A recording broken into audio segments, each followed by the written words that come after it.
आज आमच्या दिवसाची सुरुवात जी आहे चहा पिऊन नाही तर हा काळा पिऊन झालेली आहे आणि हा काळा बनवण्याचं काम जे आहे पप्पा करत होते, म्हणजे सासरे करत होते.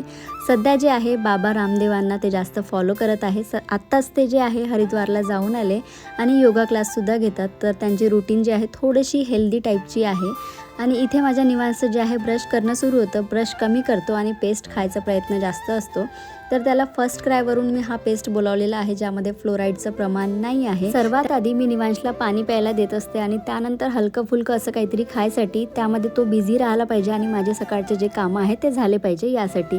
तर आता इथे मखाना जो आहे तो मी रोस्ट करून निवांशला खायला दिलेला आहे.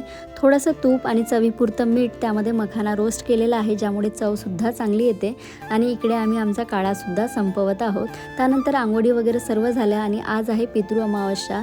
तर याचा स्वयंपाक जो आहे तो थोडासा लांब लचकच असतो. आजचा जो पितरांसाठीचा स्वयंपाक असतो तो प्रत्येक घरचा किंवा प्रत्येक भागातला वेगवेगळा असू शकतो किंवा पूजा सुद्धा वेगळी असू शकते. आता आपले सासू सासरे जे फॉलो करते त्याच गोष्टी आपण सुद्धा करत असतो. आता माझ्या सासूबाई ज्या करतात तेच पाहून मी करत असते.